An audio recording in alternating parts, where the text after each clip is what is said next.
imperial. Esa República Velia era más conservadora que el imperio, porque el imperio era muy liberal, qué impresionante. Pero ya la República Velia se comenzaba a romper frente a la avalancha del liberalismo republicano. Ese liberalismo republicano tenía consecuencias no solo en el orden político, sino en el orden social, sobre todo en tres aspectos. El primero, ofrecía, sugería y presionaba a los hombres hacia una libertad indiscriminada. Les ofrecía una libertad indiscriminada como modo de vida. El segundo es que ya negaba a la iglesia la influencia en la sociedad temporal que le corresponde. El poder espiritual tiene una prevalencia y un factor inspirador en la sociedad temporal. Ya le era negado por el liberalismo. Y el tercero es, era rechazado el reinado de Cristo, ¿cierto? Y él venía de familias tradicionales en las que la sociedad era muy inspirada por la iglesia, aún en la aristocracia, que dicho sea de paso, a veces nosotros aquí en Hispanoamérica conocemos poco de Brasil. Brasil tuvo una sociedad temporal, una vida social muy brillante con el imperio. A veces nosotros pensamos que el Brasil es muy simple en materia de cultura y de civilización. Nos equivocamos rotundamente con esa sociedad lusitana en Brasil. Era muy grande. Entonces el doctor Plinio comenzó a tener ese entrechoque y por su inocencia y su formación, él tenía una armonía interna, se chocó mucho con ese liberalismo y por lo tanto él comienza a reflexionar, a analizar el adversario y de esa manera conocerlo, pero en la mentalidad de un niño de 10 años. Ya después él, más o menos a la edad de 12 años, él tuvo un entrechoque muy fuerte, primero porque tuvo un gran problema, una cosa ocasional, un gran problema familiar interno que lo angustió mucho. Él entra a la iglesia de el Sagrado Corazón de Jesús. Bueno, gracias a Dios ahora sí los puedo ver. Disculpen ustedes toda la parte operativa, pero yo tenía que avanzar de todas maneras, so pena de que esto iba a terminar fuera de la hora. Ahora sí los puedo ver y quedo más contento y más confiado. Espero que los que están virtualmente conectados también me estén viendo. Bueno, el doctor Plinio le decía a él, a la edad de 12 años, él tiene ese problema y le entra angustiado a la iglesia del Sagrado Corazón de Jesús, que era de los salesianos y quedaba cerca a su casa. Era un domingo y él entra en el altar lateral, al fondo había una imagen de María Auxiliadora de alabastro muy bonita y que él quedó impactado en medio de su angustia infantil por la bondad y esa virginalidad de la Santísima Virgen, esa candura, esa accesibilidad con que él percibía en la imagen de María Auxiliadora y él se dejó atraer hasta los pies de ella y él pensaba que el salve Regina, Dios te salve Reina Madre, era salvadme Reina, Madre de Misericordia, y él percibe que así arrodillado pidiendo a Nuestra Señora que lo salve, percibía una bondad de Nuestra Señora que para él era una novedad.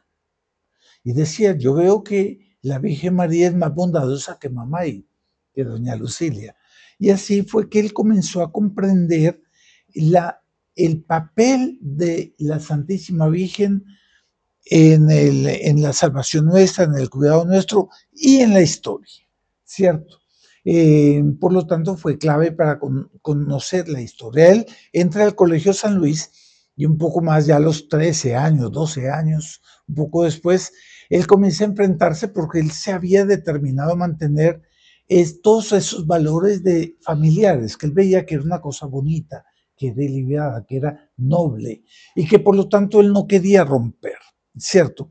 Él percibía eso como una rectitud, como una cosa que era buena y que nadie le iba a quitar eso que era su mayor patrimonio.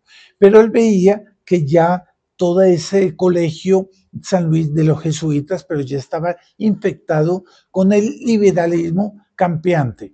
¿Qué diría el doctor Plinio si tuviera que estudiar hoy en día en la primaria o secundaria, ¿no? Casi que uno se puede morir de la risa, ¿no? Pero él comenzó a comprender de que había un odio profundo en esos antagónicos.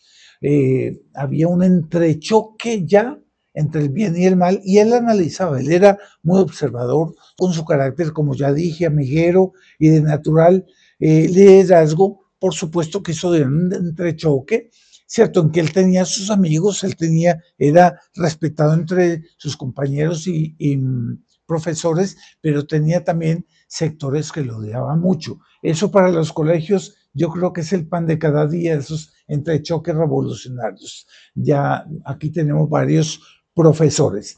Pero en todo caso, él percibía que el odio que la gente tenía para con él era por lo que él representaba, no como Plinio Correa de Oliveira, sino por esos valores, ¿cierto? Entonces, aquí vamos a ver si avanzamos un poco. Sí, entonces, él una vez recibió una piedra, un pedazo, en el recreo, y él percibió que era un muchacho que después fue gobernador de San Pablo, Franco Montoro, pero en esa época era un muchacho, un compañero de él, y que lo miraba con risa socarrona, y que en el fondo esa pedrada significaba, mire cuánto odio, cómo hay una confrontación. Él va hasta una imagen de Madre del Buen Consejo de Llenazano que había en la capilla del Colegio San Luis, y él reza, le dice a Nuestra Señora, yo veo que no es a mí que odian, es a vuestra merced. Por lo tanto, yo voy a dedicar toda mi vida a defenderos. Y a partir de él comenzó a tener un discernimiento, repito, fruto de la razón, nada de misticismos. El doctor Plinio era una persona muy razonable, muy objetiva, de manera tal a que comenzó a tener todo ese discernimiento que él fue aprimorando con el tiempo hasta la edad de 20 años, 1928, en que él conoce las congregaciones marianas y él dice, bueno, yo no estoy solo. Las congregaciones marianas, para que ustedes sepan, lideraba 2 millones de jóvenes en esa época. Y era fruto pues de todo el apostolado de la bendición del pontificado de San Pío X. San Pío X murió en 1914. Estamos hablando del 2000, de 1928. Habían pasado apenas 14 años y todavía se sentía el perfume de los frutos del apostolado de San Pío X, cuyo escudo era Omnia instaurare in Cristo. San Pío X tenía un discernimiento claro de la revolución y quería restaurar la civilización y la cultura católica. De ahí las encíclicas de él, Pacendi, Notre Charge Apostolique, en la que él denunciaba el liberalismo de la época, el modernismo, infiltrado entre la iglesia con esa secta llamada Le Sillón.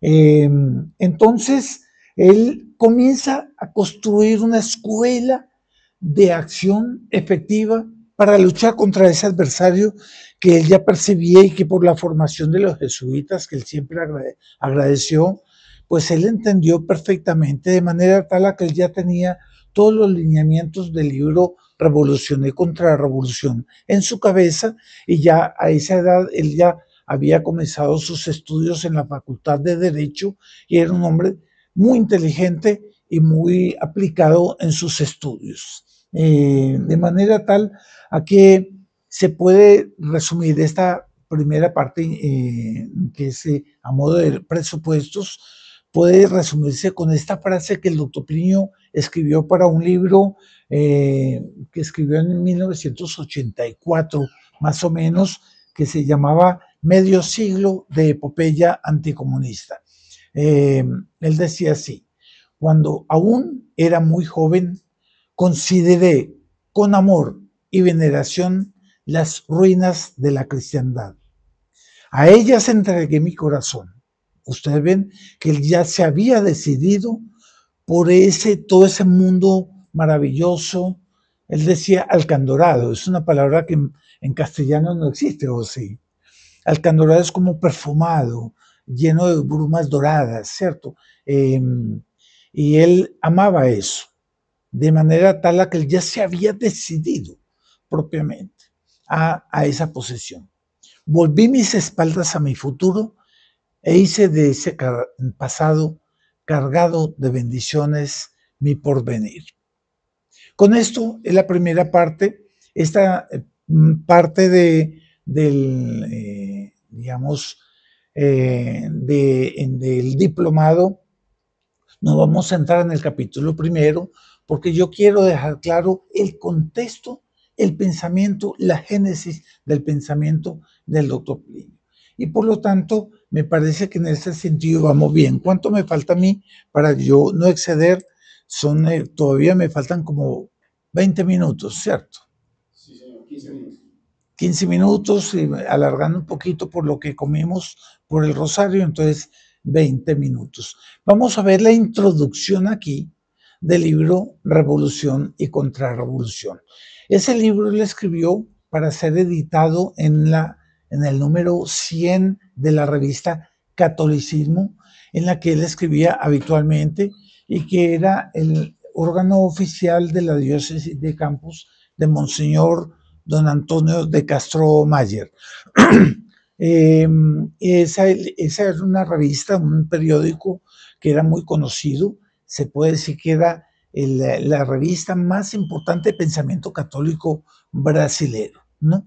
Entonces el número 100, a modo de él tener una mayor relación con sus lectores, él imprime este libro Revolución y Contrarrevolución para darle sentido a la batalla que él ya estaba emprendiendo de manera intelectual, pero también en la acción en el campo de la opinión pública. Entonces vamos a leer y vamos a ir comentando.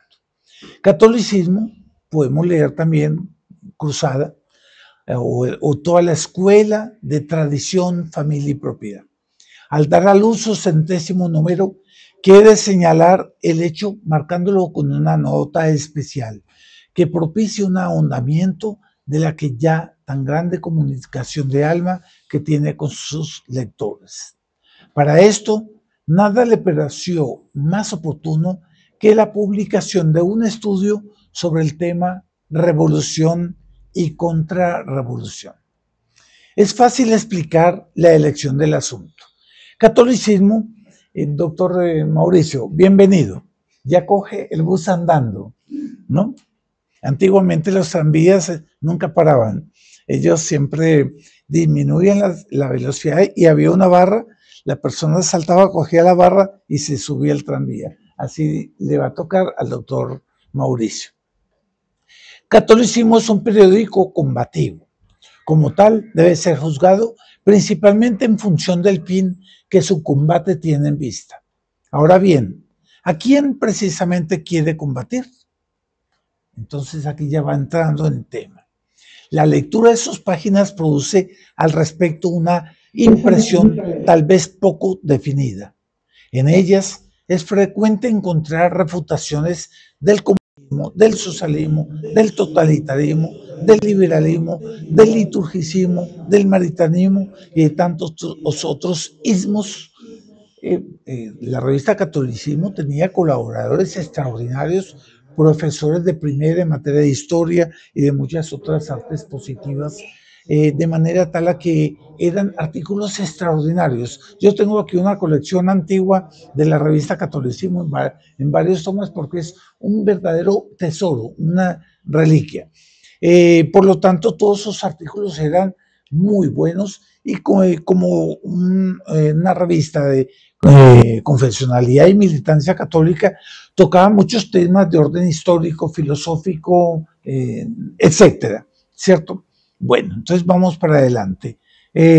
Todos esos ismos, podemos hablar de muchos otros ismos. Sin embargo, no se diría que tenemos de tal manera en vista a uno de ellos que por ahí nos pudiésemos definir. Por ejemplo, habría exageración en afirmar que catolicismo es una publicación específicamente antiprotestante o antisocialista. Lo es, pero no lo define, ¿cierto? Diríase pues que el periódico tiene una pluralidad de fines. No obstante, es claro que en la perspectiva en que se sitúa, todos esos puntos de vista tienen una especie de denominador común. Son todas esas corrientes y sistemas ideológicos que tenían un denominador común, ¿cierto? Y que ese es el objetivo siempre tenido en cuenta por nuestra publicación. Entonces el doctor Priño dice, todos esos combates confluyen en un denominador común. Vamos a analizar y estudiar ese denominador común. Ah, no, acá volvimos atrás. ¿Cómo es? ¿Ah? A ver, entonces sí. Perfecto. ¿Cuál es ese denominador común?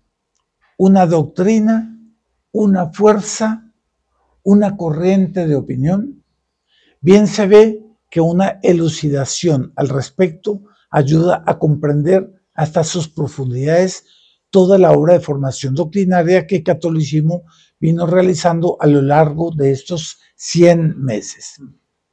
El estudio de la revolución y de la contrarrevolución excede con mucho este limitado objetivo. Para demostrarlo, basta dar una mirada al panorama religioso de nuestro país. Brasil, en esa época, 1959, era muy religiosa, era muy católica, igual que Colombia. Estadísticamente, la situación de los católicos es excelente. Según los últimos datos, 1959, datos oficiales, constituimos el 94% de la población. Yo me puse a averiguar, en Colombia éramos el 98% de la población. En eso le ganábamos cualitativamente, ellos nos ganaban cuantitativamente porque esa es una nación continente. Si todos los católicos fuésemos lo que debemos ser, el Brasil sería una de las más admirables potencias católicas nacidas a lo largo de los 20 siglos de vida de la Iglesia. ¿Por qué entonces estamos tan lejos de ese ideal? El liberalismo ya condía en la sociedad.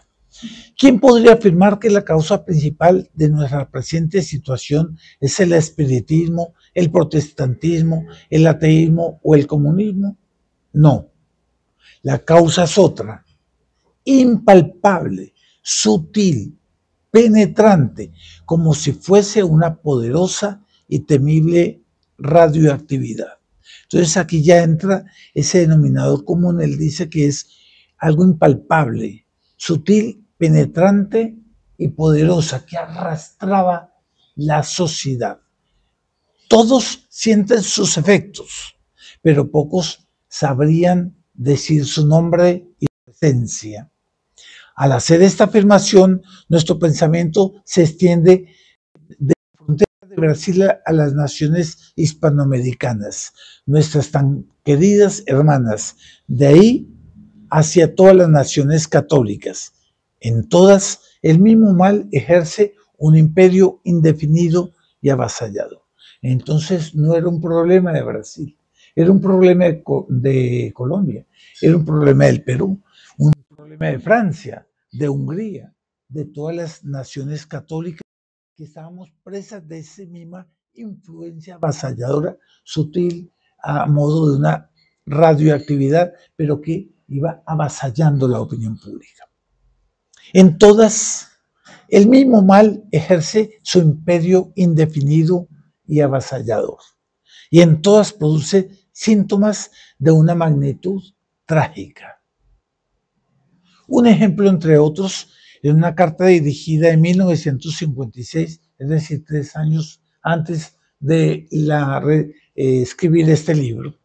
A propósito del Día Nacional de Acción de Gracias a su eminencia el cardenal Carlos Carmelo de Vasconcelos Mota, que era arzobispo de San Pablo, el excelentísimo y reverendísimo Monseñor Ángelo del Acqua, que era sustituto de la Secretaría de Estado del Vaticano, decía que, aquí vienen las aspas, es muy importante, una definición muy clara como diagnóstico de este subsecretario de la Secretaría de Estado. Él dice, perdí las es, como consecuencia del agnosticismo religioso de los estados, quedó amortecido o casi perdido en la sociedad moderna el sentir de la iglesia, el sentir como iglesia, que todavía en nuestra sociedad católica se sentía y se percibía y se respetaba y todo se hacía en función de la inspiración de la iglesia. Pero eso se fue perdiendo por ese agnosticismo de los estados. Ahora bien, ¿qué enemigo asestó contra la esposa de Cristo este golpe terrible? ¿Cuál es la causa común a este y a tantos otros males concomitantes y afines? ¿Con qué nombre llamarla? ¿Cuáles son los medios por los cuales actúa? ¿Cuál es el secreto de su victoria? ¿Por qué es que la revolución anticristiana es victoriosa? Hoy en día, más que nunca, vemos que ella es hegemónica en el mundo entero, no solamente en el occidente, sino hasta los confines del mundo, ¿no? ¿Cómo combatirla con éxito? Entonces aquí comienza el doctor Plinio a elucidar la escuela para obtener la victoria para la civilización cristiana. Como se ve, difícilmente un tema podría ser de más palpitante actualidad, porque nosotros estamos metidos en el meollo de esa gran batalla, de esa guerra. No nos podemos excluir de ella, estamos en medio de ella, tenemos que tomar posición y en eso se nos va nuestra vida, el sentido de la vida, el sentido de nuestra patria, el sentido de nuestra sociedad. Ese enemigo terrible tiene un nombre, se llama revolución. Su causa profunda es una explosión de orgullo y sensualidad que inspiró, no diríamos un sistema, sino una cadena de sistemas ideológicos. Entonces aquí el doctor Plinio ya en el diagnóstico comienza a ver que no se trata de un problema social, económico, político, cultural o artístico o científico. Es un problema de orden moral, porque él dice que el origen son dos vicios, el orgullo y la sensualidad, que deduce toda una serie, una cadena de sistemas ideológicos. Aquí él hace referencia a León XIII, dice, de la amplia aceptación dada a estos en el mundo entero, derivaron las tres grandes revoluciones de la historia de Occidente. La pseudo-reforma, Lutero, la Revolución Francesa y el comunismo. Eso fue explicado por León XIII en la encíclica Parvenir à la 25e année de 1902. El orgullo conduce, entonces aquí ya la define, vamos a definir, a sacarle el veneno a esa revolución. El orgullo conduce al odio a toda superioridad y por tanto a la afirmación de que la desigualdad es en sí misma, en todos los planos, inclusive y principalmente en los planos metafísico y religioso, un mal. Es el aspecto igualitario de la revolución.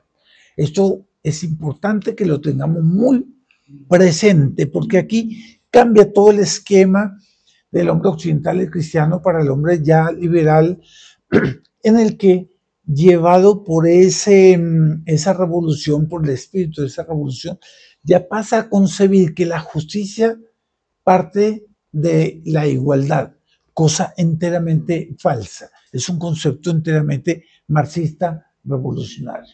La justicia es dar a cada cual lo que se merece e implica un buen ordenamiento jerárquico de la sociedad, ¿no? Lo que decimos nosotros meritocracia. ¿Cómo dice? Una revolución es una contra la subordinación de todo sentido. Sí, señor, así es. La sensualidad. Entonces aquí vamos a ver la sensualidad. De suyo tiende a derribar todas las barreras. No acepta freno y lleva a la rebeldía contra toda autoridad y toda ley, sea divina o humana, eclesiástica o civil. Es el aspecto liberal de la revolución. Aquello que hablamos del liberalismo republicano que impulsaba a todos a exigir una libertad indiscriminada, ¿cierto? Es el aspecto liberal de la revolución. Entonces, por un lado el orgullo, por otro la sensualidad, pero ella entra con antivalores metafísicos y místicos muy importantes que dan origen a la revolución. Entender esto es entender la revolución. Si nosotros entendemos esto, ya estamos en la puerta para entender la clave de cómo es el proceso de la revolución y cómo vencerla. Y por lo tanto, lo que el profesor Plinio Correa Olivera nos está dando acá y nos va a dar a través de las páginas de revolución y contrarrevolución es la clave para modificar la historia, la clave de manera efectiva para destruir la revolución y cambiar la historia. Podremos ser protagonistas de la historia. De ahí que muchos, curioso, este libro no tuvo tanta repercusión en su país natal, Brasil, tuvo más repercusión en Europa. La intelectualidad europea sí valoró y vio la efectividad de las tesis desarrolladas en este libro y lo tomó como libro de cabecera. La intelectualidad italiana fue la que más entendió el libro Revolución y Contrarrevolución, y hasta ahora los intelectuales católicos como Roberto de Mattei, Alianza Católica, Lepanto y todas las asociaciones intelectuales católicas de Italia tienen a este libro como el libro de cabecera para toda su acción. Cogemos aquí y seguimos. Ambos aspectos, que en último análisis tienen un carácter metafísico, parecen contradictorios en muchas ocasiones, pero se concilian en la utopía marxista de un paraíso anárquico en que una humanidad altamente revolucionada y emancipada, entre comillas, de cualquier religión, viviría en profundo orden, sin autoridad pública y en una libertad total, de la cual, sin embargo, no derivaría desigualdad alguna. Es lo que después Jean-Jacques Rousseau afirmaba como el buen salvaje, es decir, la destrucción de todas las estructuras, no solamente en el campo religioso, sino en el campo político y social, en función de una utopía que ya el doctor Plinio aquí la define y que es la que le da el sueño revolucionario, le da como que el ímpetu y el dinamismo a esa revolución. ¿Estoy siendo claro o estoy avanzando muy a paporreta? Sí, perfecto. Yo creo que sí, nosotros seguimos esta secuencia y al final con las preguntas que quieran hacer, vamos a tener un tesoro en nuestra mentalidad que nos puede servir enormemente, como ya les dije. La pseudo-reforma fue la primera revolución. Implantó el espíritu de duda, el liberalismo religioso y el igualitarismo eclesiástico, en medida variable por lo demás en las diversas sectas a que dio origen. Hubo sectas más radicales como los anabaptistas, que ellos crearon sectas, comunas comunistas, que yo creo que Marx hubiera quedado espantado frente a la radicalidad de los anabaptistas. Pero habían otras, los luteranos, en fin, los anglicanos, que eran más, casi que bordeaban el límite de la Iglesia Católica, del espíritu católico, y todavía aceptaban el aspecto jerárquico, pese a que ya negaban la superioridad y la jerarquía del pontífice, del vicario de Cristo, pero en el resto no habían sido enteramente coherentes.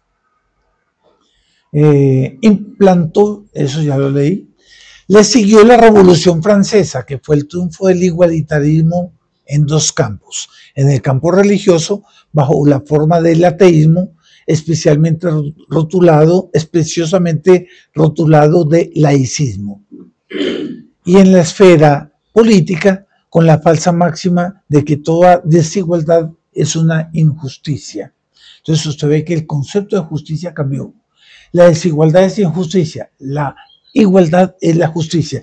Con eso se cambió todo el esquema de la mentalidad del hombre occidental.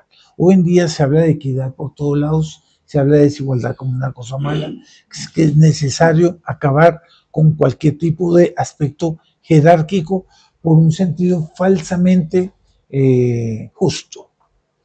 En el campo religioso, bajo la forma de ateísmo, especiosamente rotulado de laicismo. En la esfera política, por la falsa máxima de que toda desigualdad es una injusticia, toda autoridad un peligro y la libertad del bien supremo. La libertad debe ser indiscriminada. La libre determinación de las personas. Ve, ya me están persiguiendo. El comunismo es la transposición de estas máximas al campo social y económico.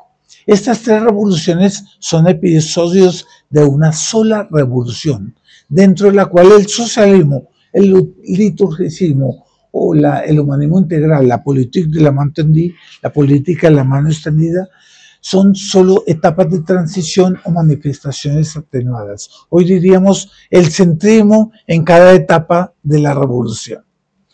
Claro está que un proceso de tanta profundidad, de tal envergadura y de tan larga duración no puede desarrollarse sin abarcar todos los dominios de la actividad del hombre, como por ejemplo la cultura, el arte, las leyes, las costumbres y las instituciones. Todo viene, ese espíritu de la revolución termina abarcando e influyendo en todos los campos de la actividad del hombre, aún en la ciencia. ¿Cierto? Porque la ciencia hoy en día, muchas veces dentro de el estudio de observación de la ley natural, de las leyes de la naturaleza, de las leyes de la biología, de la física, de la química, entran hoy en día muchas quimeras, muchas utopías revolucionarias que quieren llevar, por ejemplo, al transhumanismo, ¿cierto? A la inmortalidad.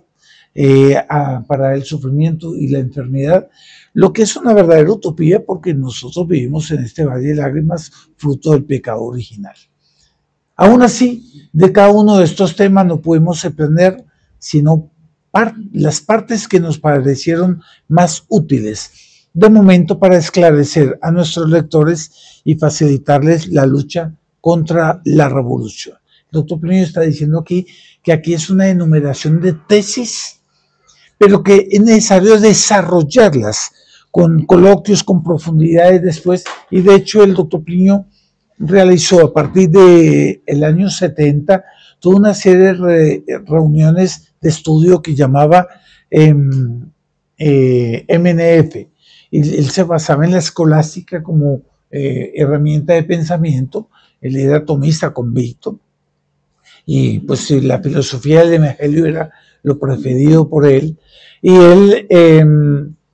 él desarrolló la tesis de revolución y contrarrevolución con profundidades magníficas, comentarios y coloquios extraordinarios que no cabrían aquí en esta sede si la colocásemos toda en folios impresos. La obra intelectual del doctor Plinio es una cosa que los siglos futuros le harán justicia, la que hoy en día el mundo no le da. Y tuvimos que dejar de lado muchos puntos de importancia realmente capital, pero de actualidad menos apremiante. El presente trabajo, como dijimos, constituye un conjunto de tesis a través de las cuales se puede conocer mejor el espíritu y el programa de catolicismo. Es lo que yo quisiera que en este diplomado no se viera revolución y contrarrevolución como una estructura, como una columna vertebral a partir de la cual nosotros podamos ver las realidades presentes del estado en que está la revolución hoy en día, que está llegando a auges que todos nosotros conocemos, ¿cierto? Pero que a partir de esta estructura todo se nos haga luz. Yo sé que de ser así vamos a tener un premio enorme en nuestra mentalidad para entender la historia con una luz nueva, ¿no? A la manera de un canticum novum. El presente trabajo, como dijimos, constituye un simple conjunto de tesis, a través de las cuales se puede conocer mejor el espíritu y el programa de catolicismo. Excedería sus naturales proporciones si contuviese una demostración cabal de cada afirmación. Nos ceñimos tan solo a desarrollar el mínimo necesario de argumentación para poner en evidencia el nexo existente entre varias tesis y la visión panorámica de toda una vertiente de nuestras posiciones doctrinales. Vamos a ver, creo que ahí se acabó, ¿o no? Sí, a ver. Sí, pareciera que se acabó y justo con la campana, así que pues por lo visto yo cumplí con el tiempo. Así que dejo, si alguien quiere tener alguna pregunta, de manera tal a poder explayar las cosas. Como ven, nosotros todavía no entramos en el tema, estamos presentando, abordando la temática. Sí, claro. ¿Hay alguna pregunta, algún comentario o podemos terminar? ¿Cómo llega el doctor Plinio a abordar con tanta profundidad el tema relacionado? Porque hay dos cosas que me llamaron mucho la atención en la que hice referencia ahora, que es la humildad y la pureza. Y la revolución es todo totalmente lo contrario, es sensualidad y es orgullo, que son realmente esas dos virtudes que deben considerarse en todas las personas, y es el proceso de destrucción moral. ¿Cómo llega el doctor Plinio a esa conclusión tan impresionante? ¿Cómo llega y cuál fue su camino de discernimiento para poder llegar hasta allá? Muy buena pregunta, doctor Mauricio. El doctor Plinio no solamente era un visionario, como yo dije, pero un hombre de observación en base a la razón, iluminada por la fe. Él tenía una escuela propia de conocimiento de las cosas buenas de la civilización cristiana. ¿Sabe cómo él amó la iglesia y la civilización cristiana? Conociendo al enemigo. Porque él, al enfrentar al enemigo, deparándose con una revolución, con una afirmación, con un debate revolucionario, él veía la malicia. Y él siempre tenía una posición de aye de contra. Acuérdense que él tuvo una formación jesuítica de San Ignacio, el aye de contra, y él siempre buscaba cuál era el bien contrario. Y él veía que ese bien contrario siempre lo enseñaba la Santa Iglesia Católica, Apostólica y Romana. Y él comenzó a amar cada vez más la iglesia, de la cual él nunca puso en duda, porque en su inocencia infantil de los 10 años, cuando él tuvo los primeros lineamientos de la revolución, de la revolución y la contrarrevolución, él solo aumentó en conocimiento y profundidad lo que ya estaba en potencia en ese primer conocimiento. Pero fue en el conocimiento del mal que él conoció el bien y lo amó, ¿no?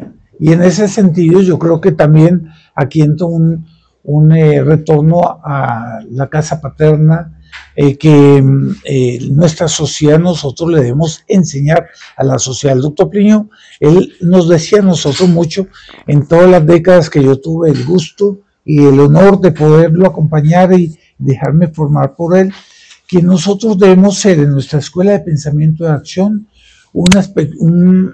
con una característica de nostalgia de lo que perdimos, de la belleza de lo que fue la civilización cristiana, de todo ese ordenamiento maravilloso, porque la gente con las nostalgias iba a querer volver allá e iba a comenzar a rechazar aquella insinuación de la serpiente que quería llevarlo a lo contrario, a la igualdad, a la libertad completa y a esa quimera, esa utopía de una sociedad sin ley y sin moral, ¿cierto? Por lo tanto, aquí ya entra un primer lineamiento de esta escuela de pensamiento de acción que vamos a conocer en este diplomado, ¿no? ¿Alguna otra pregunta?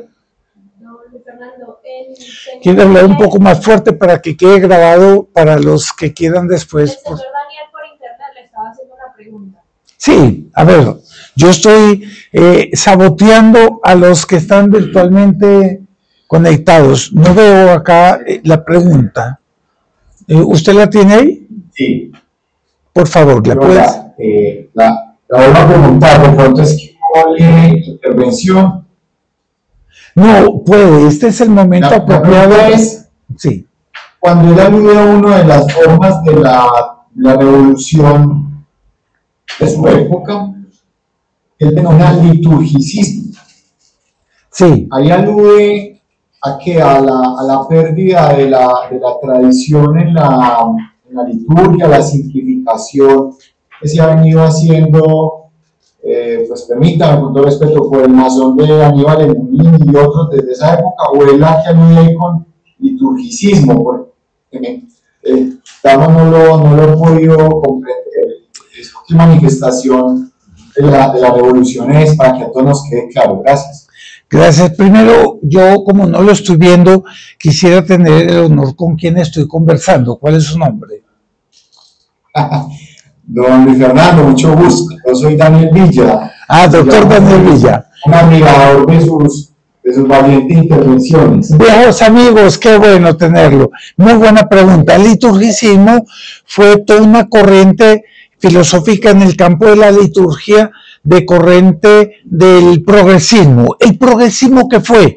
Fue el mismo modernismo condenado por San Pío X en la Pacendi y en la Notre Charge Apostolique, pero que él cambió su terminología, cambió sus aspectos. Aquí ya lo estoy viendo, doctor Daniel, es que me estaban escondiendo a las personas, pero muy bien.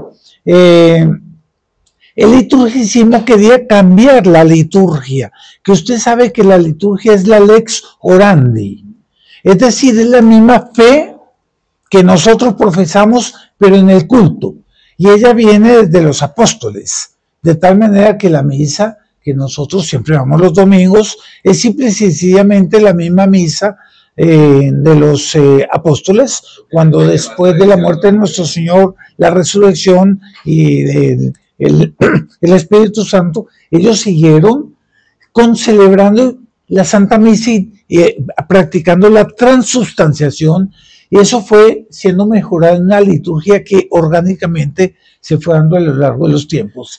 Ya el liturgicismo era el modernismo en el campo de la lex orandi, que quería transformar diciendo que los tiempos cambiaron, que ya tenía que ser inspirada en el humanismo integral, cuyo centro era el hombre, una mística antropocéntrica y ya no trascendente, inmanentista, de manera tal a que ya en esa época el liturgicismo comenzó a producir sus estragos, y el doctor Peño lo denunció muy claramente en una obra que fue felicitada por Pío XII, que se llamó En defensa de la acción católica, en la que él ya denunciaba que esas ideas del humanismo integral, del liturgicismo, estaban infiltrando toda la corriente del apostolado de la acción católica. No sé si ustedes pueden preguntar lo que quieran y yo respondo lo que pueda.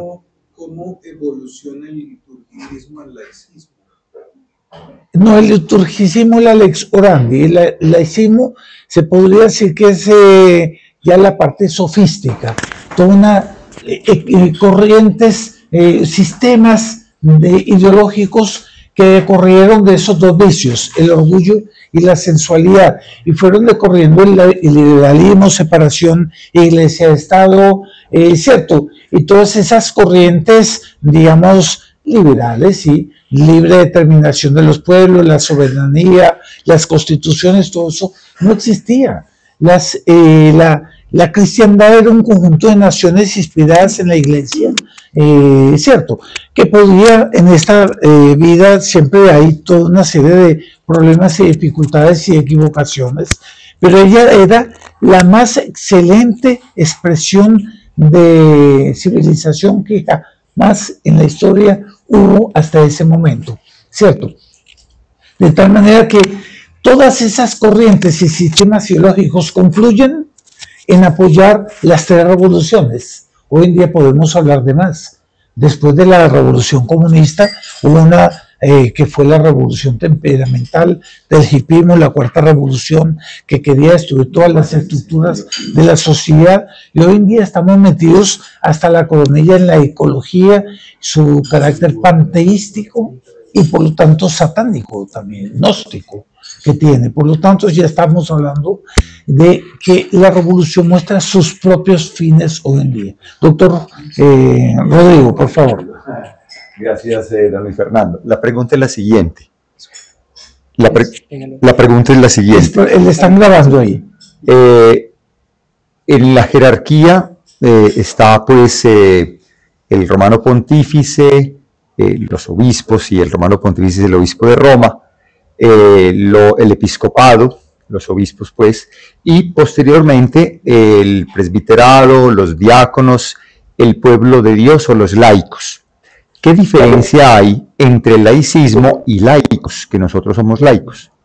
No, son dos cosas enteramente diferentes, ciertamente tendrá una raíz etimológica, pero son conceptos diferentes. El laicismo es una corriente filosófica revolucionaria que afirma que el hombre debe crear sus propias leyes independiente de las leyes de Dios. De ahí surgieron todas las corrientes jurídicas que se llaman el positivismo, pero es en base al laicismo. Es una afirmación errada porque existen toda una serie de órdenes de leyes que una depende de la otra y debe estar subordinada una de la otra. La ley de Dios, la ley natural, la ley positiva que es buena, pero tiene que estar inspirada en las otras dos. Después está la ley cívica, que también tiene que estar inspirada tanto por la ley positiva cuanto por la ley natural y la ley de Dios, etcétera, etcétera. Y al final, por ejemplo, las leyes de la familia. Toda familia tiene sus propias leyes. Es una cadena jerárquica de leyes y de sumisiones. En torno a la sociedad como ella estaba organizada, ella era totalmente jerárquica. Por un lado era el Papa, por otro lado era el emperador. Y el emperador estaba al servicio del rey. Cuando fue el tratado de, ¿cómo se llamó este tratado de 1643? Que dio la libertad a todos los reinos, bueno, no me estoy acordando en este momento, la paz de Westfalia, 1643. Ahí se creó el concepto de la libre determinación de las personas, de la libre determinación de los pueblos y el concepto de soberanía. Antiguamente no, el árbitro era el Papa. Y el Papa también era el Papa, los cardenales, los obispos, los presbíteros, los diáconos y el pueblo. Nosotros éramos los laicos. Los laicos somos los bautizados, es el rango más inferior. Sin embargo, cualquier laico que entre al cielo, con ayuda de Dios vamos a ir al cielo, tiene una grandeza espectacular, ¿cierto? Pero acá en la tierra, en el aspecto jerárquico, somos bautizados, somos hijos de Dios y esa es nuestra dignidad. Es muy diferente de la corriente filosófica del laicismo. Bueno, creo que ya por allá ya están preparando como un lonche. No sé si hay alguna otra pregunta, si no terminamos. A ver si está acá. ¿Hay alguien que quiere preguntar virtualmente? Sí, una última. Sí, doctor. Ahí mismo alude a este filósofo Jacques Maritain. Trató de introducir el liberalismo y la democracia, pero el pensamiento católico, ¿o qué es el maritainismo? Sí. Gracias. El maritanismo es una corriente, el humanismo integral, que hoy en día podríamos decir el inmanentismo, ya posconciliar del Concilio Vaticano II, que viene ya a ser hegemónico, triunfante, ¿cierto? De una iglesia que se sugiere terrena, en la que prácticamente se deifica al hombre y ya no es más trascendente porque la iglesia, pues tradicional, bimilenaria, es trascendente porque lleva a las realidades celestiales y al cielo. De hecho, la iglesia es una sociedad realmente milagrosa, porque ella no debería existir. Nosotros estamos acá en la naturaleza, aquí no rigen las leyes de la naturaleza. En medio de la sociedad humana, Dios crea e instituye la iglesia, que es una sociedad sobrenatural, cuyas leyes son trascendentes completamente y cuya misión es salvar las almas. Ella tiene un papel inspirador, pero no propiamente gobernador de la sociedad temporal, ¿cierto? Una última pregunta. Sí, don Luis Adelante. Fernando. El señor Luis Fernando Zapata Cardona pregunta. Un momento ya que cargue la pregunta. Un cordial saludo, don Luis Fernando. Vamos a ver su pregunta, a ver si podemos responderla. Él pregunta, ¿cómo se relaciona la revolución y la contrarrevolución en términos de causa y efecto? Causa y efecto, propiamente es una acción y una reacción. La revolución se podría decir que es una suprema rebelión al orden del universo creado por Dios. El amor a ese orden del universo lleva a ir al cielo, a conformarse con la de Dios, amar la iglesia y amar la sociedad temporal conforme sus instituciones más importantes, sus pilares, la tradición, la familia y la propiedad. Pero la revolución es una rebelión contra todo eso, y en la historia nunca hubo una explosión de odio contra Dios tan grande. Alguien podrá objetar, Luis Fernando, usted no sabe los pecados y las orgías que habían en el Imperio Romano o en Babilonia, de tal manera que se habla de la Babilonia maldita, y etcétera, etcétera. Sin embargo, ellos pecaban con menos malicia. La revolución hoy en día enseña y sugiere a los hombres a rebelarse con un odio especial contra Dios. De ahí viene la reacción. La reacción de la contrarrevolución tendría que ser, ya que usted toca el tema y nos vamos adelantando, es como un supremo acto de fidelidad y de amor a Dios, ¿cierto? De eso va a salir una gran explosión que destruirá la revolución, y la potencialidad para destruir la revolución se da en esa reacción que sería un grande acto de fidelidad a Dios, un grande acto de amor a Dios, en presencia de ese grande odio. De manera tal a que la revolución se cuida mucho, porque ya sabe que cuando ella se manifiesta, escandaliza, ¿cierto? Porque rompe con ciertos ordenamientos propios del hombre, que sabe por la sindiéresis qué cosa es buena, qué cosa es mala. Él tiene que ir primero minando con las tendencias, el orgullo y la sensualidad, para después sugerir el pecado, ¿cierto? Pero si nosotros mostramos el horror de la revolución, eso puede asustar a la opinión pública, esclarecerla y hacer con que la sociedad vuelva a la casa paterna. Con eso termino el final del último capítulo de la contrarrevolución. El doctor Plinio decía que cuál era la invencibilidad de la contrarrevolución. Y él decía así: cuando los hombres resuelven cooperar con la gracia de Dios, son ahí las maravillas de la historia que se operan. Tal es la conversión de Roma a la iglesia. Habla también de la resistencia española de 700 años. Vamos a ver si la tengo por acá para yo terminar con eso, porque vale mucho la pena. Cuando los hombres se deciden cooperar con la gracia de Dios, son las maravillas de la historia que así se obran. Pues no hay nada que pueda derrotar a un pueblo virtuoso y que verdaderamente ame a Dios. Aquí fue un resumen, pero vale el resumen. La fuerza y la invencibilidad de nuestra acción contrarrevolucionaria está en corresponder a la gracia de Dios. Eso da una invencibilidad enorme, y de ahí crea una ruta, un estilo de acción que es invencible. ¿Por qué no somos invencibles? Porque a veces el problema está en nosotros, los mismos católicos, que no somos enteramente fieles. nosotros podríamos decir que somos buenos católicos, pero somos semifieles. Muchas veces tenemos que depurar muchas complicidades con la revolución. Bueno, señores, con esto queda, espero que le haya respondido bien, doctor Luis Fernando. Así que vamos a terminar